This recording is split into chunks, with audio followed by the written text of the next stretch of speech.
Welcome, everybody, and happy Thursday afternoon. Thank you so much for joining us today to talk about the craft of story structure on Stimula Live. On the back end over here, we were just saying, wow, so many people registered for this event. And I'm not surprised. So many writers and artists have wonderful ideas and incredible characters and stunning art. And then when they go to put their story on paper, it falls flat. And usually, one of the reasons for that is because they haven't quite nailed the plot or the story structure. And this is something that, even as an agent, I find myself constantly struggling to support my clients in because I come from the world of education. As a teacher, I was not an editor before, as some agents were, like Allison Remcheck, who will be joining us. And so it's not necessarily intuitive to me to help shape that part of a book. And so I was like, I really want to learn more from Allison Remcheck, and I am sure everybody would benefit from learning from her. And in that conversation, we realized that a great way for us to have this conversation with you all would be to include her client, Alyson Gerber, who is a celebrated author of a handful of books with a new book coming this time next year called The Liar Society, which she will tell you about, but has an incredible plot, is highly engaging and extremely satisfying. And it is a lot to do with the story structure.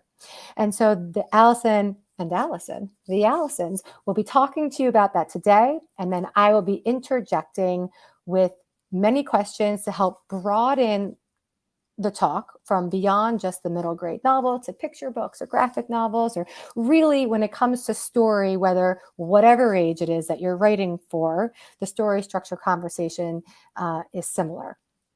And so I am Erica Rand Silverman, literary agent at Stimula Literary Studio. You are on Stimula Live.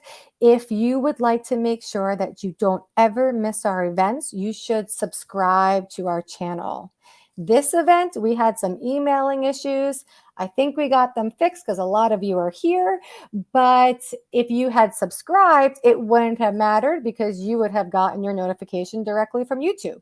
And sometimes we put up material that we do not share as live events. And so you might be missing that material if you're not subscribed to the channel. So please go ahead and do that. And without further ado, I am thrilled to bring in the Allisons. Hi. Hello, Erica. Thank you for the wonderful introduction and your wonderful NPR talking voice. I try. So just to get us started, because some people here might not know the two of you very well, and to make the most of our time, I'll just say, would you give us a brief introduction to you and your work? Allison Remcheck, we'll start with you, and then we'll go to Alyson Gerber. Hey, I am Allison Remcheck. I am an agent at Stimula Literary Studio, and I am Allison's agent. I also represent some of these books, like Donna Barbera and The Last Quintista, which got a, this way. And won the Newbery Medal and the Pura Belpré Medal. Listen by Shannon Stalker, which won the Schneider Family Book Award. We have Royal Blood by Amy Carter, which just came out this spring. One of Us is Lying, which I'm not good at this camera. You're getting there. It's getting there.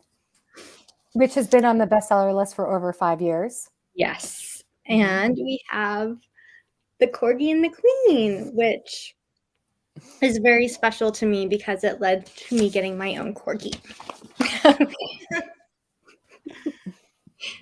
And now we have Alyson Gerber. Thank you so much for having me. I am so excited to be here. I am the middle grade author of 3 critically acclaimed novels: Braced, let's see if I can get this, Focused, and taking up space. And I'm so excited to talk today about my new series with Scholastic, which came out of this idea that I had and I couldn't shake, that I wanted to write a middle grade mystery set at a New England prep school.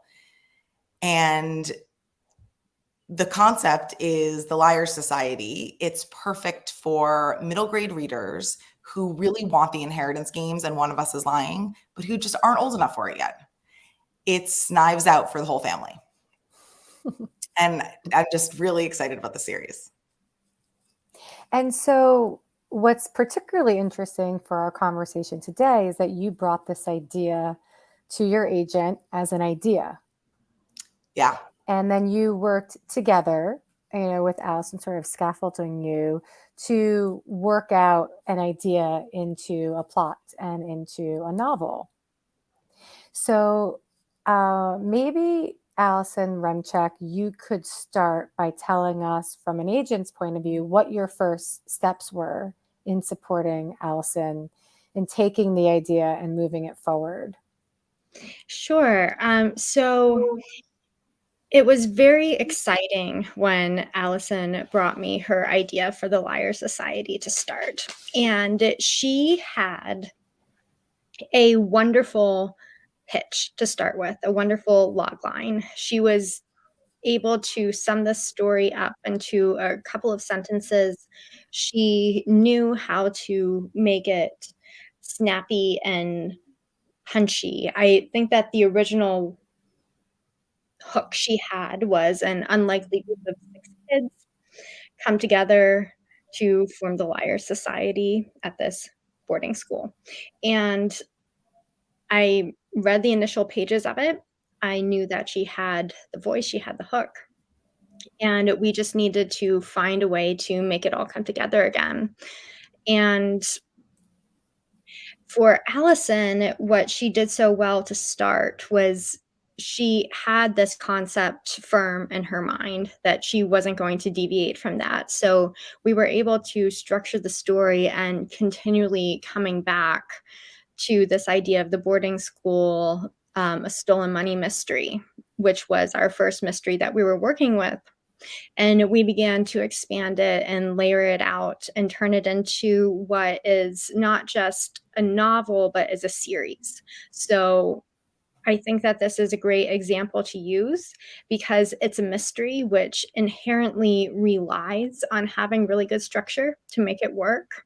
But we are also having to think ahead to book 2, book 3, what is going to continue to happen in the future. And to do that, to make sure that book 1 is sound, we often need to know what is going to happen next in book 2 and what seeds we're planting for later. When I came to you, did I have one narrator or 2 narrators? You had 1 narrator. That's what I thought. And that was part of our initial conversation about the structure of the book. How are we going to be able to work in these narrative clues and let the reader begin to solve the mystery along with these characters and sometimes in advance of the characters? And I think for this book in particular, I think for all books, it's about sort of asking what does the character want? And I think we found that we had the outsider perspective through Weatherby, which was the original narrator I came to you with. And then we needed that insider perspective too, to sort of understand the school in a different way. And to let our audience in on what this insider and outsider perspective means, the initial narrator we have is a girl named Weatherby, who is a scholarship student at the prestigious Boston school. And our other narrator was somebody who was an original character, but someone we decided to give a voice to in the conversations about building this story is a boy named Jack, who comes from an old family who has given a lot of money to the school. He's a legacy student. And we created this insider-outsider dynamic with them and found a way to craft both of their character arcs so they bounced off of each other. And another reason I think why we decided to use the dual narrative structure, we have a boy and a girl, which broadened our audience a lot.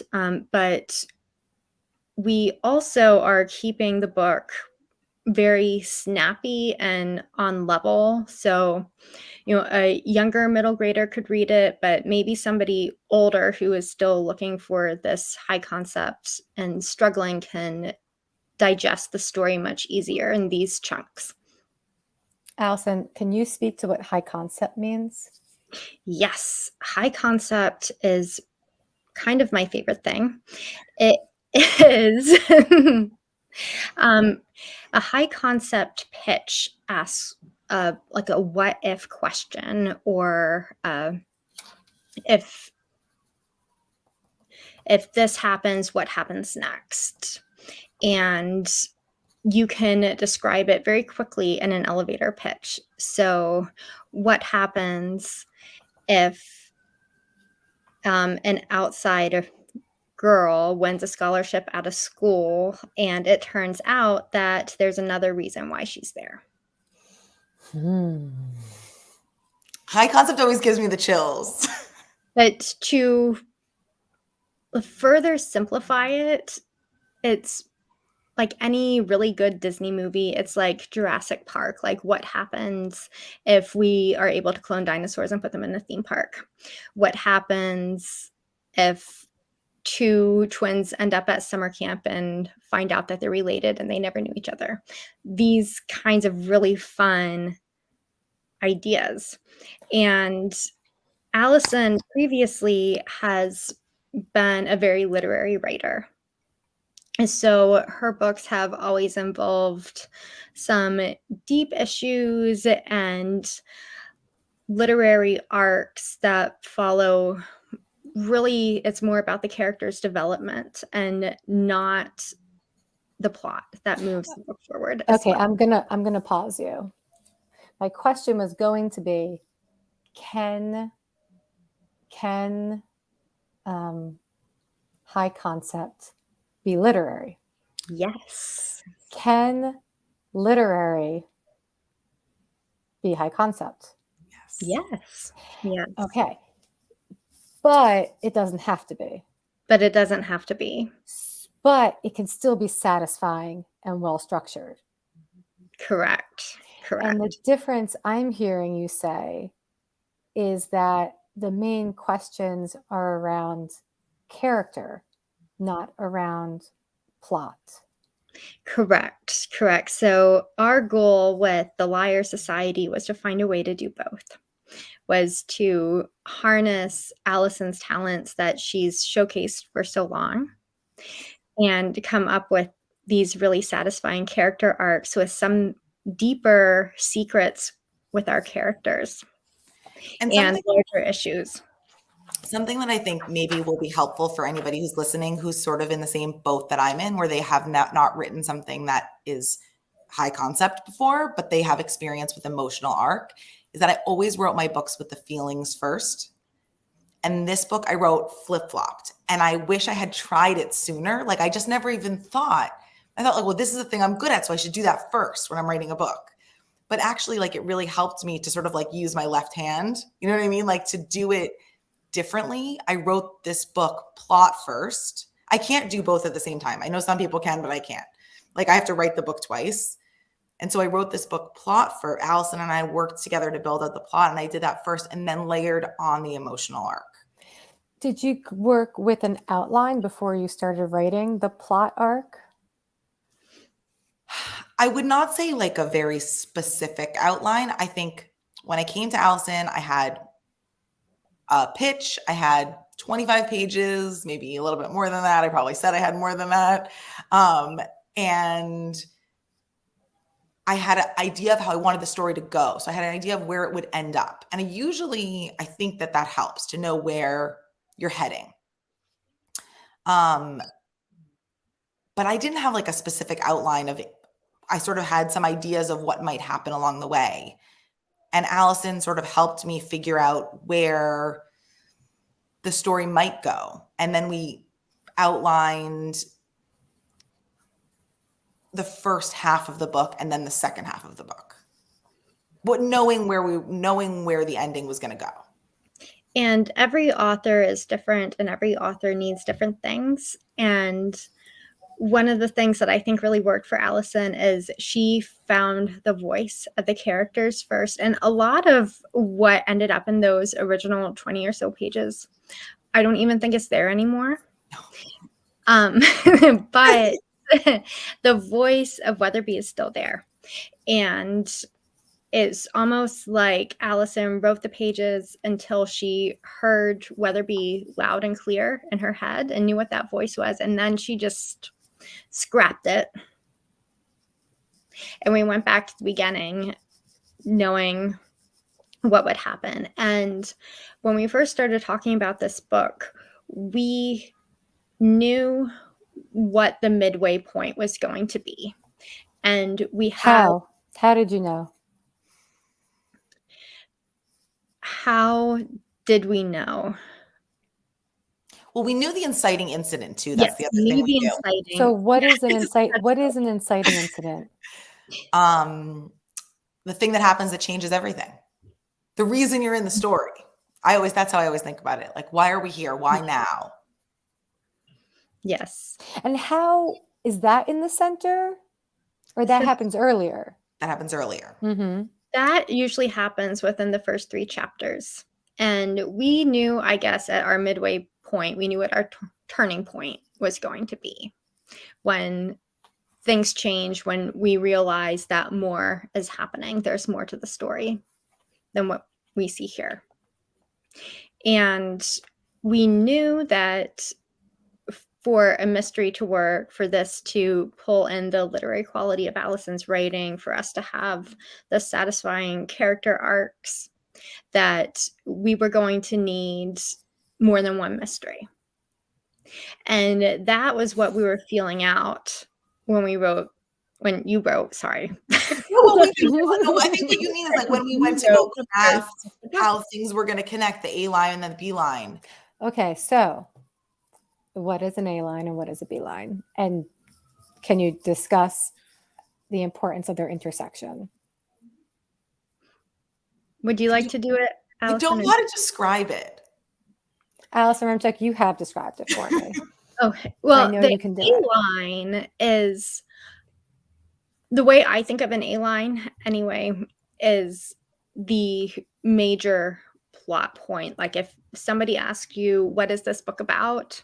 You would tell them that this book is about a girl who goes to a boarding school and then a massive amount of money is stolen.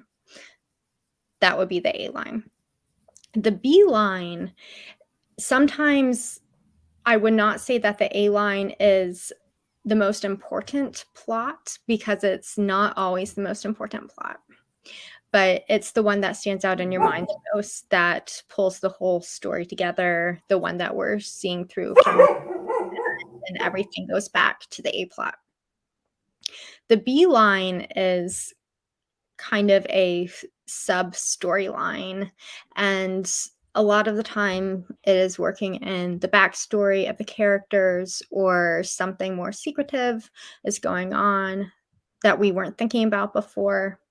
In this case, our B line is very relationship driven. So what we're learning about is the characters who go to the school and our 2 narrators have things in common that they would have never thought of before, and is pulling those things together and relating them back to the A line. Sometimes there's more lines. Yeah. Okay. So you're saying, so in the B line will pull back to the A line. Yes, it always returns. Whatever's happening in the B line, what's being revealed in the B line, is helping to move the A line forward. Correct. I think of it when I think of it as like, what is the driving force of the story? Like that's what, to me, what the A line is. So in this case, it's who stole the money for our field trip. Like that's basically what the kids are asking the whole time. Like, Who took the money? Where did it go? Why did it go? And that's sort of driving everything that's behind everything they do, because it's the thing that it's where the inciting incident starts. It's what has impacted them. But then a lot of other things, a lot of exciting adventures are going on at the same time. In a literary novel that is not necessarily high concept. Sorry. How does this conversation sound if we were talking about a literary novel? I think that if we were, one of the key distinguishers would be if these lines are internal or external. And by that, I guess I mean if the lines are about a character's internal journey to accept something about themselves, that is probably a literary line. And is that enough for an A line? It could be, depending on how major it is. Is it going to be enough for most people out there writing their first book?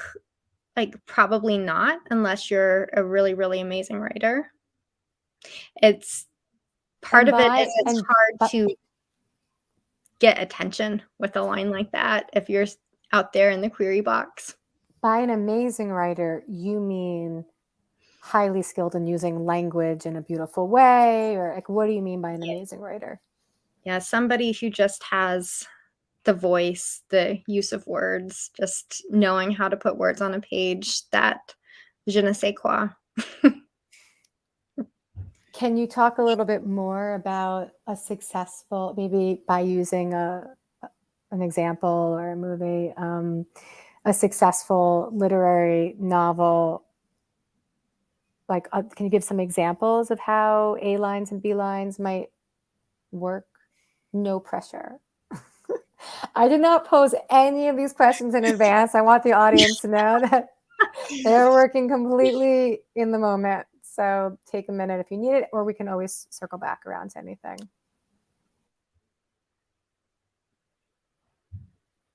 Everything I've read lately is high concept. So I'm like, what have I read that is literary?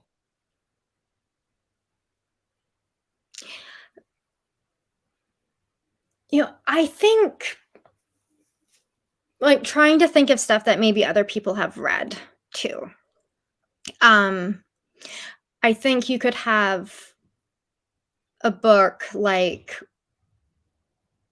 Where the Crawdads Sing or something like that, where it does feel very deeply literary as you're reading it. And most of the book is like, what is that book about? It's a murder mystery, and you are wondering who committed the murder, but I think you intuitively know.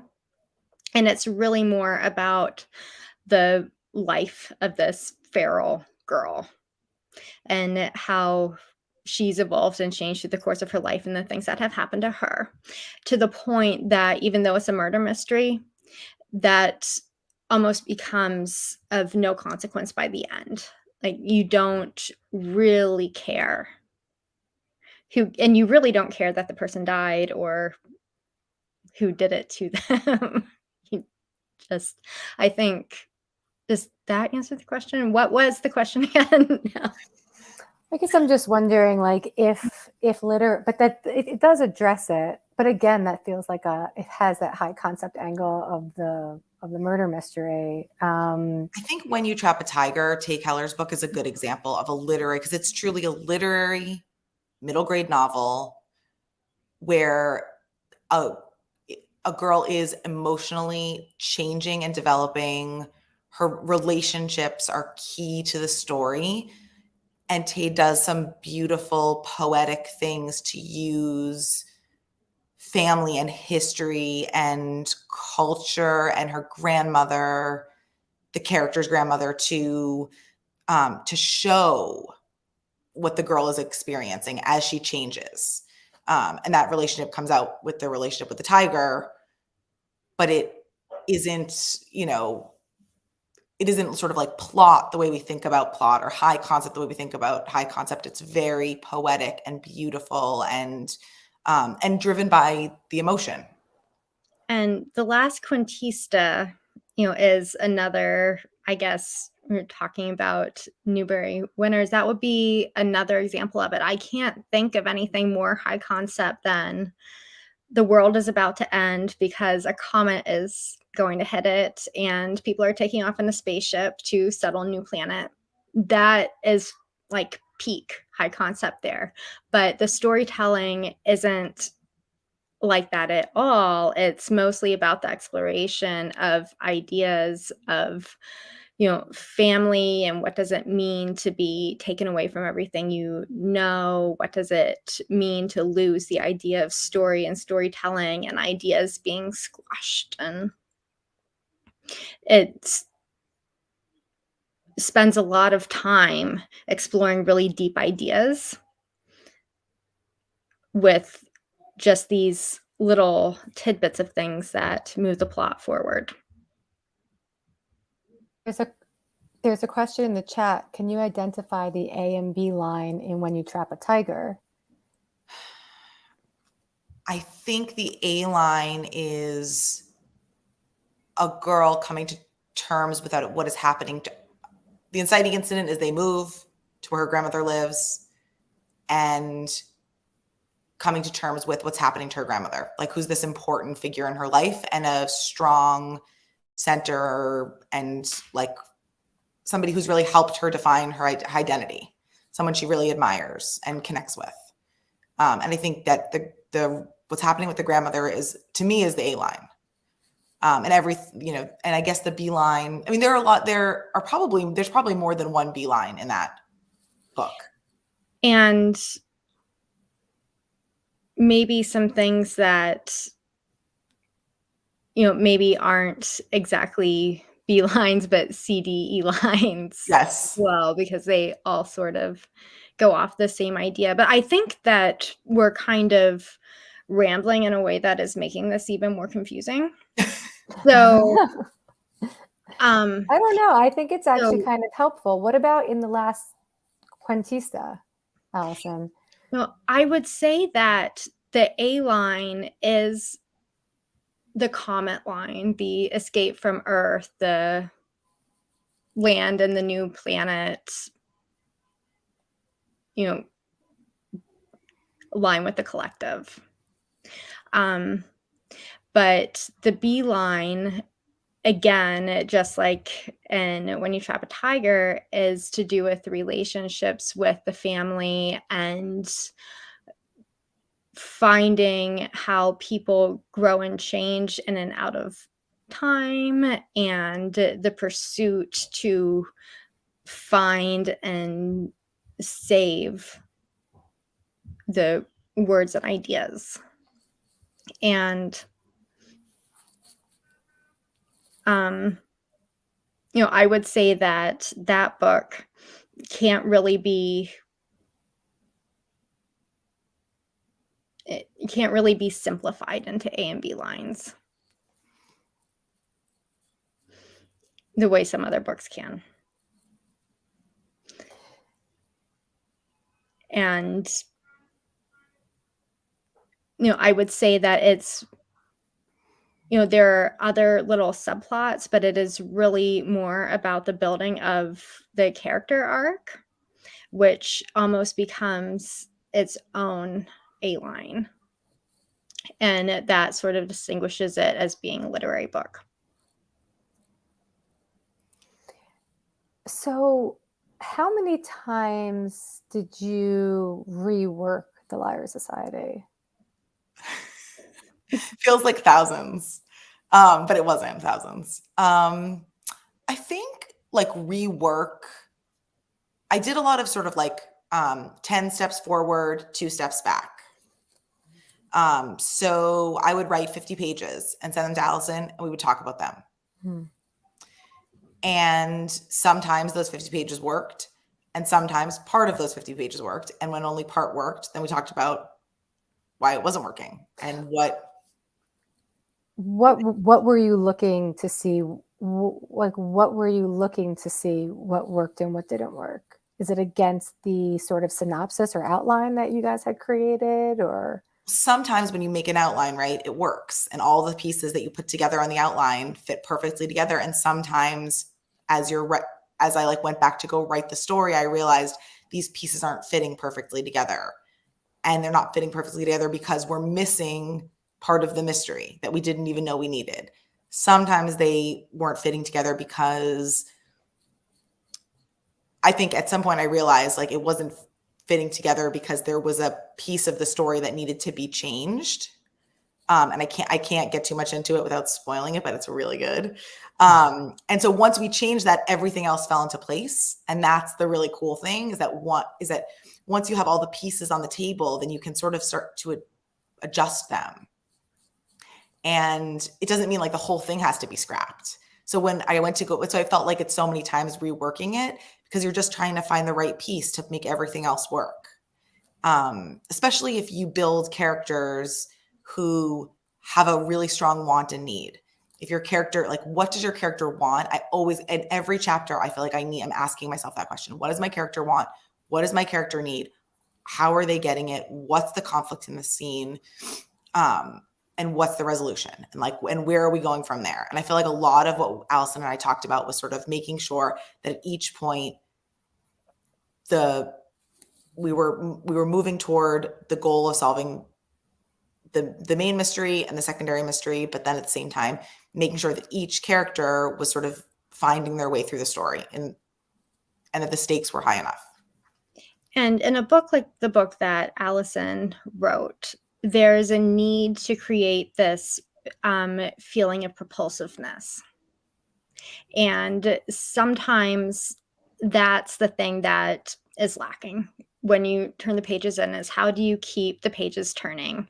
How do you plant these little seeds of mystery so that we know that this is a book about liars. This is a book about secrets. So who's lying about what? What secrets are being kept? Who knows what about whom?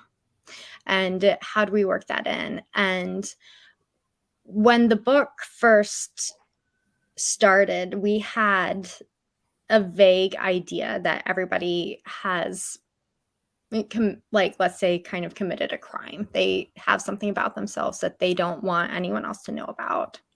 And if that information gets out, they'll be ruined, they'll be embarrassed, they'll be expelled, something.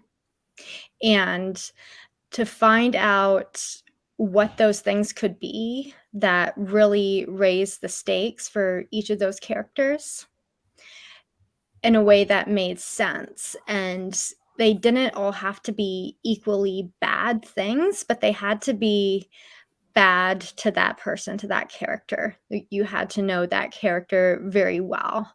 And as they appeared on the page, sometimes we began to think, well, this actually isn't really going to bother this guy. And this doesn't seem like that big of a deal, but it would really be a big deal to this character. And the reader would recognize that and know that.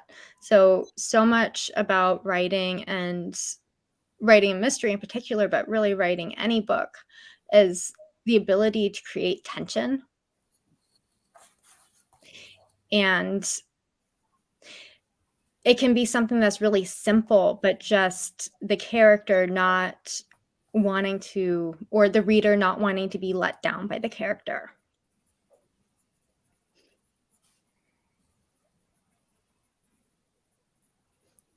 But like morally? In a way, well, I think that morally might not be the exact right word for it, but just knowing that somebody isn't who you wanted them to be. And isn't that something that we have to deal with in life? Kind of accepting people for not being who we want them to be. But a very middle grade lesson there. I think another driving force in in the revision process was that we really wanted this book to be a game that the reader could play along. And so that the reader would be able to try to solve the mystery too. That would be exciting. And that there would be enough they'd have enough information to be able to solve it on their own, but that they'd be questioning the whole time, trying to figure out, put the pieces together, because that makes it more, that's part of the fun of reading a mystery. And there's a puzzle element to this book. Yes. On top of everything else. There's and really things to solve on the page. And for me, the first book that I ever felt that strong connection with, that book that I wanted to read over and over and over again that I couldn't put down, was The Weston Game. I didn't know a book could be a game or an adventure. I just didn't have any idea it could change the way you saw the whole world. And so I was like, wow, this is amazing. And I wanted to channel some of that excitement and energy that I felt when I first read that Weston Game. Honestly, when I read it every time, I feel that way. And that's one of the things that I think that we talked about the Weston Game, but we also talked about how the reader would be able to read The Liar Society multiple times, and maybe the first time they are only paying attention to one arc, our A line.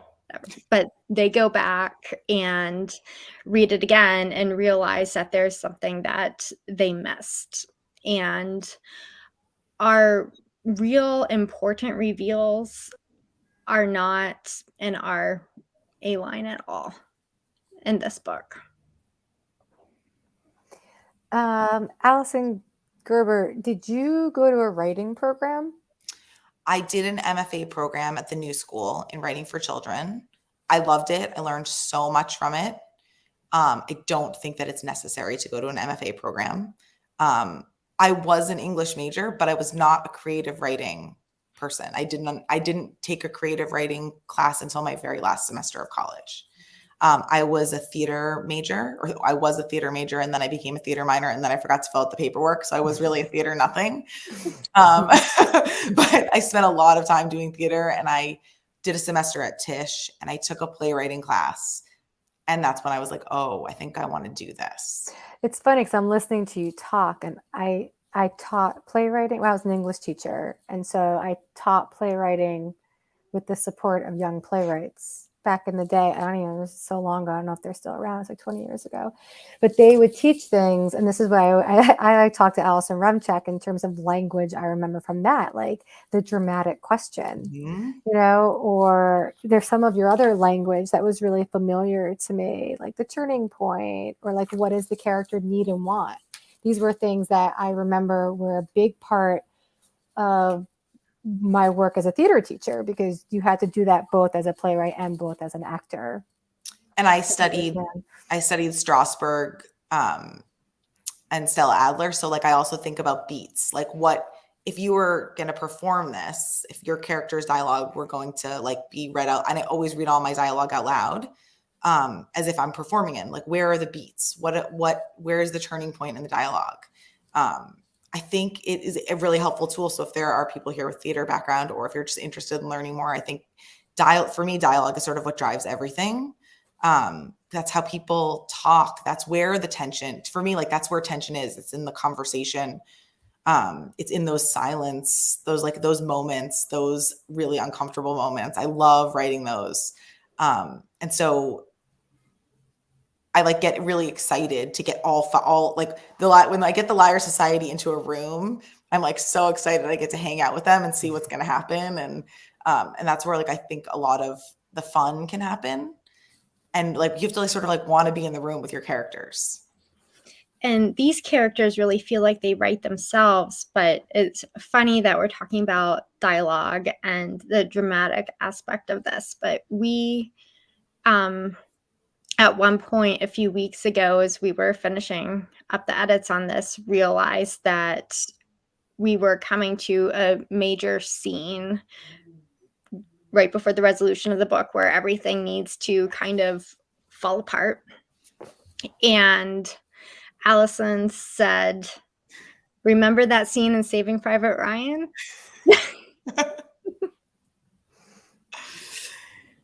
And interestingly enough, like that was my other thing that I really wanted to make sure I said on here for anybody who's listening is like, talk it out with other friends, talk it out, whether you have an agent or you have other people. Like that was directly from James Ponte's mouth.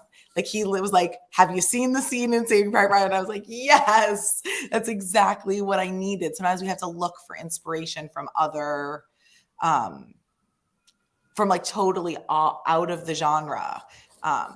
Moments that really work, tension that really works, dialogue that really works. And we do have that Saving Private Ryan scene now, and it's excellent. But it's also knowing when this scene needs to be taken one step further. I see that there's a question in here that asks us to discuss beats in middle grade. And I feel like we could do a whole episode talking about beats. But I think to start out, it's knowing when certain plot points or certain moments of tension or certain reveals need to land. And it's knowing where, even though it's all words on a page, it's knowing where the silence is.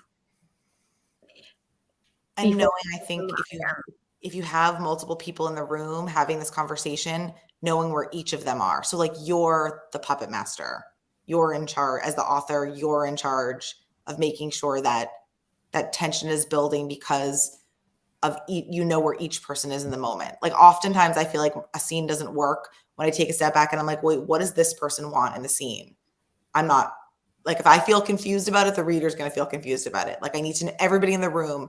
I need to know what they want and why we're even here. And this kind of also brings to another natural segue is books have acts, just like a play or a film, they have acts. And I think that it's very helpful a lot of the times to think about books in 3 acts. And if you really look at the way a book has been written, you can see that a lot of authors do this, that they've got the same number of chapters in the beginning, middle, and end, or you're able to kind of divide it by 3. And sometimes just knowing where your act 1 is going to end is enough to get you through act 1. And knowing where act 2 is going to end can get you through act 2 until you've got a completed book. Is there, have either of you ever used or recommended like a plotting line or worksheet or like I haven't. No. And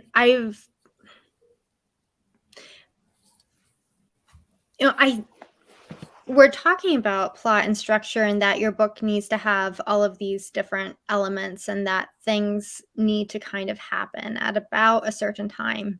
But at the same time, I would also be a little bit wary about making this too scientific.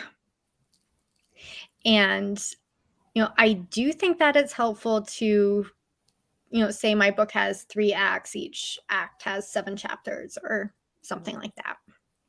And to say this is my major storyline and each of these acts, those are maybe my B plots.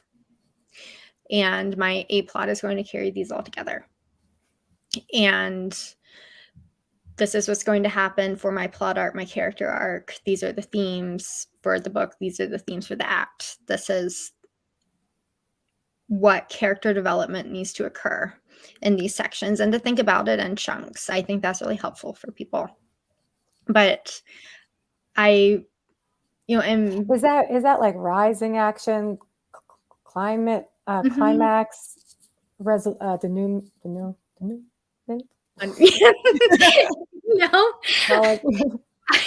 I had a teacher in high school who pronounced that denouement.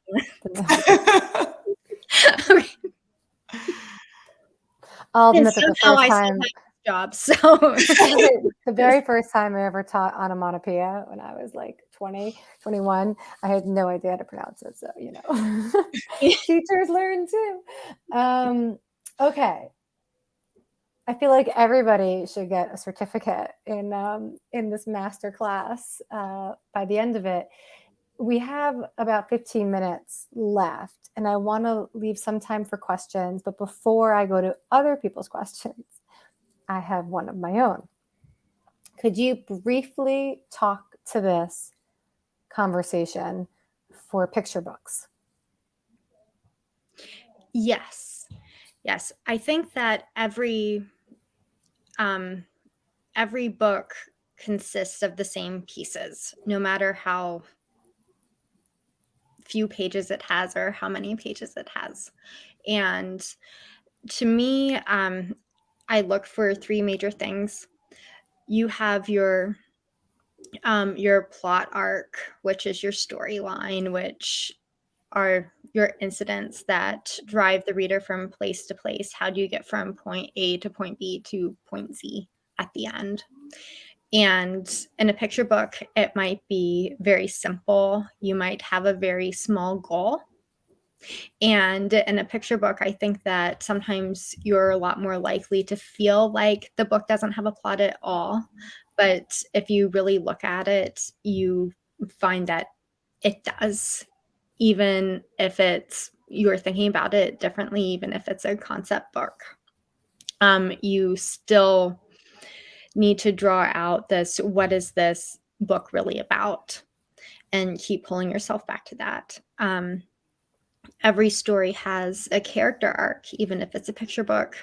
Even if you have a character who is 4, that character still needs to grow and change from beginning to end. They still want things. They still should have a conflict where they need something different from the thing that they want.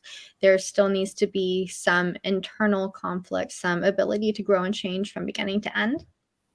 And the final thing is the theme.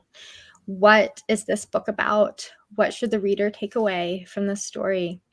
And the theme kind of sews the plot arc and the character arc together. And it's sort of, sometimes it's much more difficult to work with a picture book than it is to work with a whole novel, because you have so much space in a novel to accomplish those things. And in a picture book, you have to be very intuitive about it in a way. I think that people just from oral storytelling very intuitively know where things go in a picture book. You kind of have an instinct to work with a group of 3, or to say first this happened and then this. But it can be very difficult to pare it down to something that's maybe 500 words long, or maybe even less than that. But all of those elements are still there. There's storylines like a cumulative structure or a circular structure. Yeah. Could you talk to that briefly? Well, for a picture book? Mm-hmm. Well, I think that you're talking about like if you give a mouse a cookie, Mm-hmm. story structure. So if you do this will happen, and then this will happen, and the story builds and builds, or the story circles, right back to the beginning. You need a glass of milk. And for graphic novelists, our conversation today is still 100% applicable. Yes? Yeah, I would say that a graphic novel still reads like a novel, even if the pictures are doing the lifting. Okay. The same. So I am going to look into the chat, and if you have comments or questions that you want to share, now is a good time to do that. I'm just scrolling back up to make sure I didn't miss anything, but I do see one down here from Pamela. Hi, Pamela. Allison, do you use a first or third person POV for a high concept novel? Oh, Allison. Okay, so it's Allison. It's spelled like Alyson Gerber, but perhaps the generality of the question might have been for Allison Remcheck. I'm not sure. So what do you do, Alyson Gerber, in The Secret, the Liar Society? And then Allison Remcheck, what do you think about, is there advice from you as well? So in The Liar Society, there are two narrators, Jack and Weatherby, and both characters are in the first person. For me, I think first person is a strength. Voice is something that I'm excited to write. That kind of first person voice is something I'm really excited about. I really wanted to get into the head of two narrators. In fact, like I think in the second book, we're going to get the chance to see other characters in the Liar Society as our narrators, which I like to read those books. And so for me, that's why I wrote this. This book came out that way and it felt right. But I love third person books too. I love third person high concept. So I actually just read back to back first person dual narrative and third person. And in both, I didn't think that it didn't feel like, I think when the book is really well written, it doesn't, I almost forget about what the voice is. So I think if your book is coming out third person, you should stick with that. But if it's not feeling right, try it in the other voice. Like give that a shot. I don't see anything wrong with giving that a shot. One of the things that I always tell people when something isn't working is to try changing the point of view. And I think that the question is really, I don't think that a first person point of view or a third person point of view is inherently better for any kind of book, whether it's a high concept book or not. But I do think that authors, a lot of the time, are inherently better at writing one of the points of view. Allison is really good at being able to capture two different voices simultaneously and write a dual narrative through first person point of view. It is really a hard thing to do.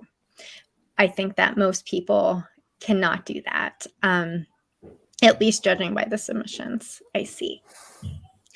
But could try, and you never know. Right, and you never know. Maybe you can. You have to find a way to ground the reader in the voice so we know right away who's who.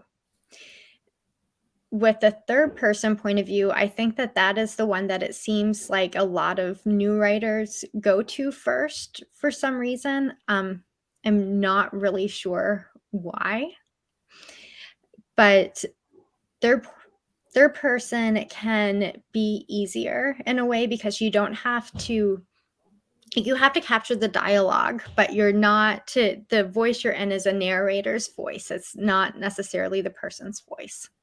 And that can be something that's easier about it or a benefit to it. But it's also a lot more difficult sometimes, I think, for people who are maybe less experienced to create the kind of tension that you need through the third person point of view. You have to know whether you're doing like a third person limited or whether you're truly omniscient, and what's the benefit for how many heads are you going to be able to pop into, and what's the benefit of doing that, and why are you doing it? Are you giving too much away? You've got to be really careful to not randomly head jump in a place where it's unexpected or it doesn't work, or you're giving away. If you're trying to write a tense scene, a lot of the times it is much better to not know what, if one person's talking, it can be a lot better to not know exactly what the other person feels when they're hearing that information. So there's an art to writing both, there's a trick to writing both. And I'm not really sure that the point of view as is as important of a choice as maybe the tense is, whether you're writing it in past or present, and whether you want the reader and the narrator to be more contemplative, if they're absorbing this information before they're giving it to you, or whether you're going in the first person present and you're experiencing everything all at once with the characters, just as they're seeing it, just as they're hearing it. And they're all good. Are there any fun strategies you use to overcome writer's block? I do sprints, so I'll set a timer for an hour and like write 1,000 words in an hour. It doesn't matter what they are. That's a really good one. Especially if I know I want to write a scene, or I even like sometimes I'll start out, I don't know what I'm working on, but I want to write an inciting incident. Like it's almost like I'm giving myself an assignment, because sometimes that will just get you out of whatever it is that's blocking you.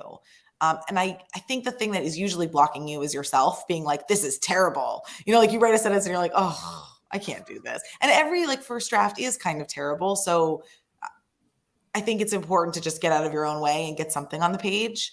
And then sometimes the other thing that I do is that, and this could be a procrastination tool, but I don't think it is I do what Allison was saying before of like, what is this book about? What is the theme? What does the character want? And sometimes I do that with the side characters too. Like, who else is in this story and why are they there? And what do they want from the situation? I sort of like write down all of those things. And then I know who's coming to dinner, and then I can put them in a situation. It sort of gets you out of your own way, or the other thing is trying to do something like moving where you are. If you always write in the same place, go to a coffee shop. Go outside, go for a walk. Going for a walk actually helps a lot. And I will like talk to myself and say like, I want to write about this today, I think. Especially if nobody's like, sometimes I'll call somebody to talk, but if nobody picks up, then I'm like, okay, I guess I'm going to do this alone. And it does help. It helps. I think that's the thing about writing is sometimes you just have to talk it out. You get stuck.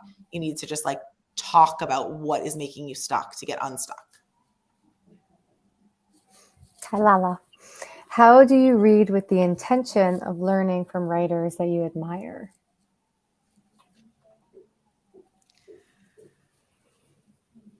Allison, you want to take this one, or you want me to go? Oh, this feels like it's a question for you, but I'm a big rereader. So I've always been like, naturally, I'm interested in rereading. I noticed actually I have a 5-year-old and she also is a rereader. And I didn't know it was like a thing you were born with. I thought it was like a thing that I did because I was not a very strong reader growing up. And so reading comprehension was hard. And so once I knew, that's part of why I was excited to write a series, because once you know all the people, then you're like comfortable in the world. And even though you're going to get uncomfortable, you don't have to relearn all the things. And so for me, rereading is always the way that I sort of investigate how somebody might have come to this story and why they made the choices they made. I do the same thing with TV shows too, actually. I just watched a mystery that was so interesting to me, and I watched it like 4 times because it was so well done, and it was so curious about how they did character, how they sort of got to all the points that they got to, and I wanted to understand, like, how did the writer's room do this? And what are the actors bringing? And so I wanted to sort of dissect it. So I just ended up watching it like many, many, many times. And I just naturally like to do that. So if that's something that appeals to you, then I really suggest that. And that way it's less pressure about like reading with intention. You don't have to have your pen out.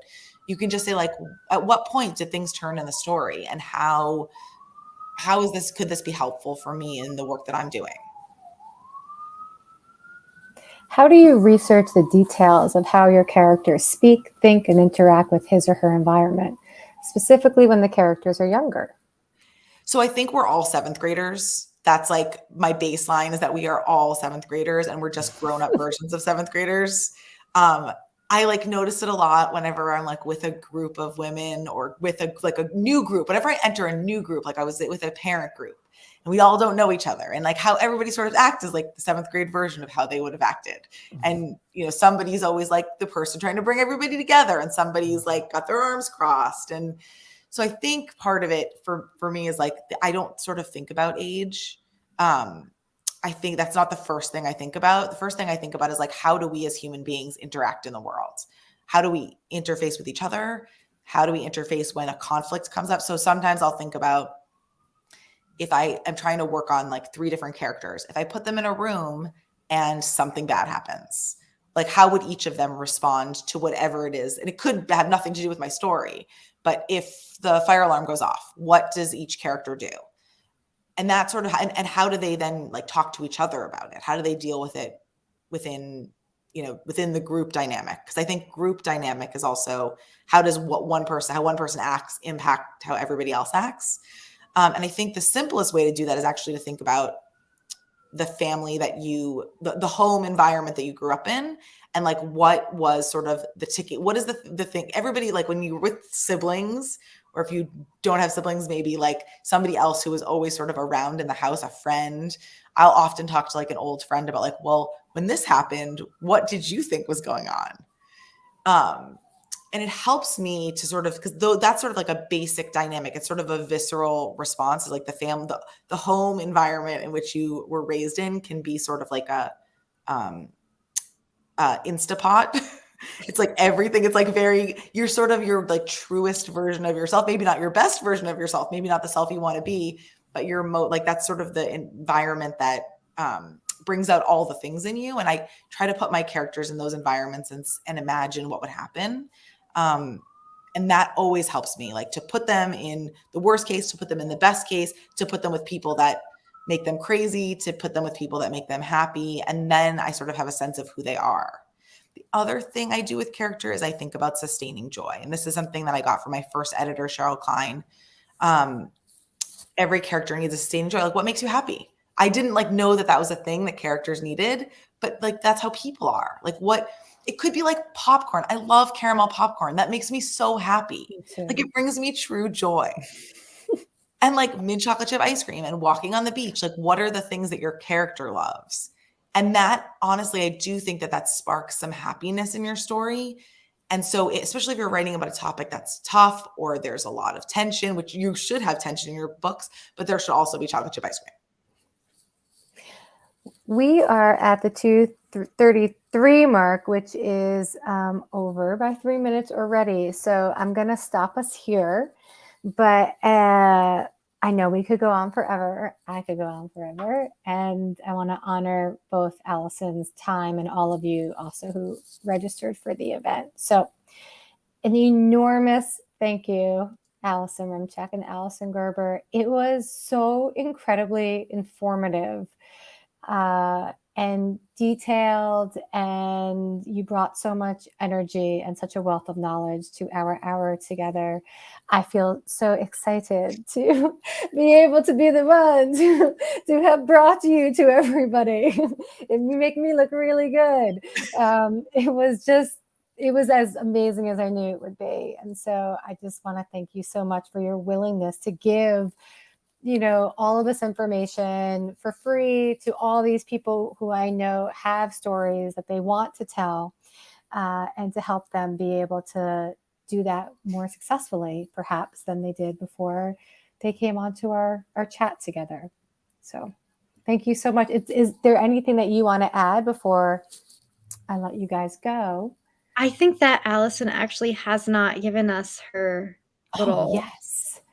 Can you pitch us the Liar Society? Sure. So like I said, it is in the Inheritance Games meets One of Us is Lying for a little bit younger readers. And it is a story that comes from, so a thing that you might not know about me from reading my books, the thing you might not know about me from just having heard me speak today, is that I grew up in this really small town with a big reputation outside of Boston called Andover. And Andover was this this place that felt like the door to anywhere you wanted to go. It had the most important boarding school in the world is in the center of town, Phillips Academy, Andover. And I grew up in the shadow of it. And I just thought it was incredible. And I wanted to be part of it. And I wanted to know everything about it. And so when I went to write this story, I really came at it from that outsider perspective. And then I got to go to prep school. And so I had the insider perspective too. So I was in the unique position to be able to write the insider and the outsider at the same time. And Weatherby is this fish out of water. She lands a scholarship at the elite Boston school, but she has a secret that she's going to risk everything to protect. And Jack, who's the ultimate insider, he is desperate to, everybody in his family has made a mark on this elite Boston school except for him. He is desperate to prove himself to his influential father. And he also has a life-ruining secret that has the power to ruin everything. And they are the first two members, Jack and Weatherby are the first two members of the Liars Society, a group of liars who tell the truth. And they're both invited to play a high-stakes game. And if they win, they'll get invited to join the most powerful secret society in the world, and their lives will be changed forever. And if they lose, well, they better not lose. Who doesn't love secret societies? Seriously, it's like impossible. They're amazing. I did so much research. I pulled every string that I had to find out all the real deal stuff. Like promises were made, oaths were taken. I can't tell you anything about what I learned, but trust me, this secret society is the real deal. And that was the best part, coming up with the oaths, the secret coded language. And I'll just say, I put in the chat the link to pre-order at Barnes & Noble. There's a 25% discount right now. So people might come to this recording later and they can also pre-order, but they might miss a 25% discount. But you all, you can get it if you pre-order now. So that link is in there. It's at Barnes & Noble, has the 25% off right now, but you'll be able to purchase anywhere that books are sold. Thank you, Allison Remcheck. That was a big thing that I forgot to leave time for. Alyson Gerber, anything last from you? And thank you so much for everybody else. Thank you so much for joining us again. Our next event is May 11th with Vikram Madan, and it is about early readers and his early reader, Alan Penguin, which won an honor for the Geisel Award. And he will talk and do a deep dive into early readers and how you reach that emerging reader audience. So you can register for that event as well. And then we're going to be doing some school visits. So if you have children or you have students and you're interested in bringing Stimul Alive into your classroom, we will have 2 more events lined up this year. So keep an eye out for that as well. And don't forget to subscribe so you don't miss any of this wonderful content and information. Okay, everybody, be well, have a wonderful weekend, and we will see you in May. Bye.